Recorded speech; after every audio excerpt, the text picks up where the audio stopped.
నమస్తే, welcome to the DNA academy. నేను మీ polity Durga సార్ని. సో ఈ వీడియోలో గవర్నర్ జనరల్స్ తొలి వ్యక్తి, తుది వ్యక్తి, అలాగే viceroys first person and last person, అలాగే ఇండిపెండెంట్ ఇండియాలో ఈ governor generals first person, last persons అనేటటువంటి ఈ అంశాల మీద ఖచ్చితంగా ఎగ్జామినేషన్ పాయింట్ ఆఫ్ వ్యూలో బిట్ అడుగుతూ ఉన్నారు. కాబట్టి వాటిని ఆధారంగా చేసుకొని ఈ వీడియో మనము తయారు చేస్తూ ఉన్నాము. ముందుగా 1773 రెగ్యులేటింగ్ చట్టం ప్రకారము బెంగాల్ గవర్నర్ ఈ పదవిని కాస్త రద్దు చేయడం జరిగిందమ్మా. కాబట్టి ఈ చట్టం ప్రకారము పదవి రద్దు చేస్తే చివరి బెంగాల్ గవర్నర్, ఈ చివరి బెంగాల్ గవర్నర్ ఎవరు అంటే వారెన్ హేస్టింగ్స్. చివరి Bengal governor general Warren Hastings. ఇదే చట్టం ప్రకారము బెంగాల్ గవర్నర్ పదవిని రద్దు చేసి ఆ స్థానంలో బెంగాల్ గవర్నర్ జనరల్ అనే పదవిని ఏర్పాటు చేశారు. ఈ బెంగాల్ గవర్నర్ అనే పదవి స్థానంలో ఆ పదవిని రద్దు చేసి బెంగాల్ గవర్నర్ జనరల్ అనే పదవిని ఏర్పాటు చేయగా ఫస్ట్ బెంగాల్ గవర్నర్ జనరల్గా ఎవరు విధులు నిర్వహించారంటే వారెన్ హేస్టింగ్స్. ఇలాగా చిట్ట చివరి బెంగాల్ గవర్నర్ మరియు మొట్టమొదటి Bengal governor general Warren Hastings.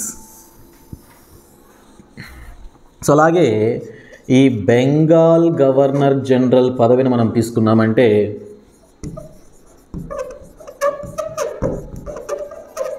ఈ పదవి 1773లో ఏర్పాటు కాగా 1833 వరకు కొనసాగింది. 1833 చార్టర్ చట్టం ద్వారా ఆ పదవి కాస్త రద్దు చేయబడింది. ఇలాగా 1833 చార్టర్ యాక్ట్ ప్రకారము బెంగాల్ గవర్నర్ జనరల్ పదవి రద్దు చేయగా ఆ చివరి బెంగాల్ గవర్నర్ జనరల్గా విలియం బెంటింగ్ ఉన్నారమ్మా. విలియం బెంటింగ్ చిట్ట చివరి బెంగాల్ గవర్నర్ జనరల్. ఈ స్థానంలో ఇదే 1833 చార్టర్ చట్టం ప్రకారము గవర్నర్ జనరల్ ఆఫ్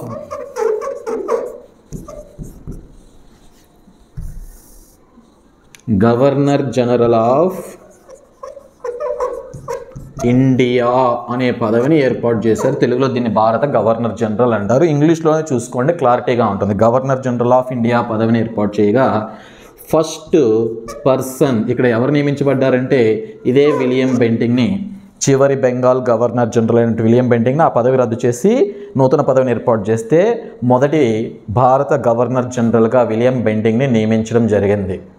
ఓకేనా. అయితే ఈ పదవి గవర్నర్ జనరల్ ఆఫ్ ఇండియా అనేటటువంటి ఈ పదవి 1858 భారత ప్రభుత్వ చట్టం ప్రకారము రద్దు చేయబడింది. కాబట్టి ఆ రద్దు చేసే సందర్భంలో ఎవరైతే ఉన్నారో అతనే చివరి భారత గవర్నర్ జనరల్ లేదా గవర్నర్ జనరల్ ఆఫ్ ఇండియాగా పేర్కొంటాం.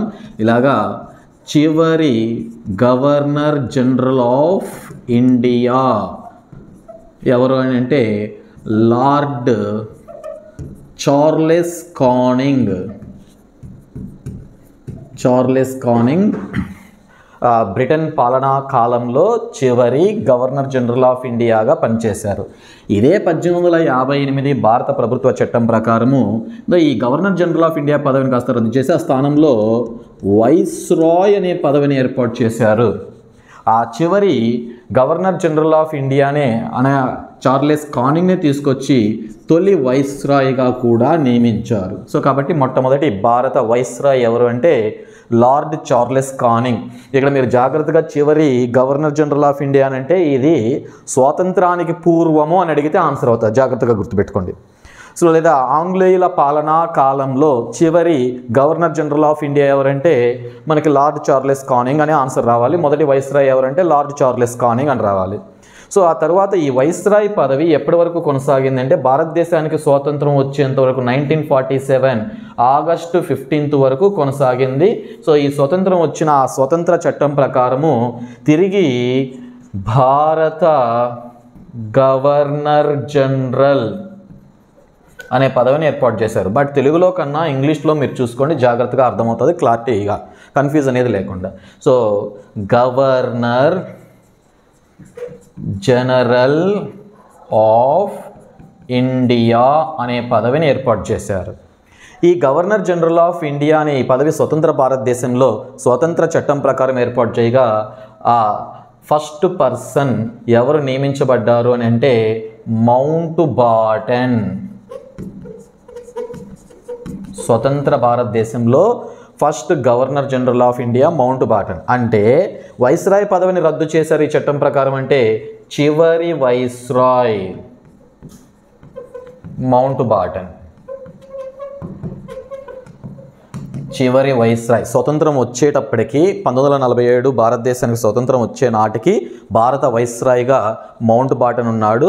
ఆ మౌంట్ బాటన్ ఈ వైస్రాయ్ పదవిని 1947 స్వతంత్ర చట్టం ప్రకారం రద్దు చేయడంతో చివరి వైస్రాయ్గా అతని పేరు మనం చెప్పుకోవచ్చు. సో ఈ స్వతంత్ర చట్టం ప్రకారం తిరిగి భారతదేశంలో గవర్నర్ జనరల్ ఆఫ్ ఇండియా పదవిని ఏర్పాటు చేయడంతో ఆ తొలి గవర్నర్ జనరల్ ఆఫ్ ఇండియాగా మౌంట్ బాటన్ నియమించబడితే సెకండ్ అండ్ ఇతనే లాస్ట్ పర్సన్. అంటే స్వతంత్ర భారతదేశంలో గవర్నర్ జనరల్ ఆఫ్ ఇండియాగా 2 వ్యక్తులు పనిచేశారు. రెండవ వ్యక్తి లేదా చివరి వ్యక్తి ఎవరంటే సి రాజగోపాలాచారి. చక్రవర్తుల రాజగోపాలాచారి చిట్ట చివరి గవర్నర్ జనరల్ ఆఫ్ ఇండియాగా మనం పేర్కొంటామమ్మా. అయితే ఈ ఇద్దరిలో ఇతను ఆంగ్లేయుడు, ఇతను భారతీయుడు. సో కాబట్టి వీళ్ళిద్దరి మధ్య బిట్టు ఏ విధంగా అడుగుతున్నారంటే స్వతంత్ర భారతదేశంలో మొట్టమొదటి గవర్నర్ జనరల్ ఆఫ్ ఇండియా ఎవరు అంటే Mountbatten, last governor general of India ఎవరు అంటే చక్రవర్తుల Rajagopalachari. In independent India the first governor general of India Mountbatten, the last governor general of India in independent India is చక్రవర్తుల రాజగోపాలాచారి. అయితే బిట్టుబడే రూపం ఏ విధంగా ఉంది అంటే స్వతంత్ర భారతదేశంలో చివరి లేదా స్వతంత్ర భారతదేశంలో తొలి భారతీయ గవర్నర్ జనరల్ ఎవరు అని అడుగుతున్నారు. సో ఇక్కడ ఈ పదవి పేరు వేరు, అడిగిన రూపాంతరం వేరు. భారతీయ గవర్నర్ జనరల్ అంటే వేరు, భారత గవర్నర్ జనరల్ అంటే వేరు. భారతీయ గవర్నర్ జనరల్ అంటే Indian governor general in independent India. అతను భారతీయుడు, ఇండియా మీన్స్ భారతీయుడు అయి ఉండాలి. ఆ ఇద్దరిలో భారతీయుడు ఎవరంటే చక్రవర్తుల Rajagopalachari. First and last person ఆయనే, ఇండియన్ ఒక్కడే పనిచేస్తుంది కాబట్టి తొలి స్వతంత్ర భారతదేశంలో తొలి భారతీయ గవర్నర్ జనరల్ చక్రవర్తుల రాజగోపాలాచారి. చివరి భారతీయ గవర్నర్ జనరల్ అన్న అతనే. అలా కాకుండా స్వతంత్ర భారతదేశంలో తొలి భారత గవర్నర్, భారతీయ కాదు భారత గవర్నర్ జనరల్, తొలి భారత గవర్నర్ జనరల్ ఎవరంటే మౌంట్ బాటన్, చివరి భారత గవర్నర్ జనరల్ ఎవరంటే చక్రవర్తుల రాజగోపాలాచారి. తొలి లేదా తుది భారతీయ గవర్నర్ జనరల్ ఎవరంటే చక్రవర్తుల రాజగోపాలాచారి. మా ఇక్కడ భారత గవర్నర్ జనరల్ వేరు, భారతీయ గవర్నర్ జనరల్ వేరు. రెండు పదాలు కొంచెం జాగ్రత్తగా చూడండి. భారత గవర్నర్ జనరల్ అంటే పదవి పేరు, భారతీయ గవర్నర్ జనరల్ అంటే గవర్నర్ జనరల్గా పనిచేసిన భారతీయుడు ఎవరు అని అర్థం. ఓకే, ఆ డిఫరెన్స్ జాగ్రత్తగా అర్థం చేసుకొని ఆన్సర్ చేయండి. ఐ హోప్ ఈ వీడియో మీకు ఉపయోగపడుతుందని భావిస్తూ ఉన్నాను. సో ఇలాంటి మరిన్ని ఇంపార్టెంట్ అంశాల కొరకు నా ఛానల్ సబ్స్క్రైబ్ చేయండి అండ్ అందరూ కూడా ఛానల్ లైక్ చేసి ఫార్వర్డ్ చేయండి. Thank you very much.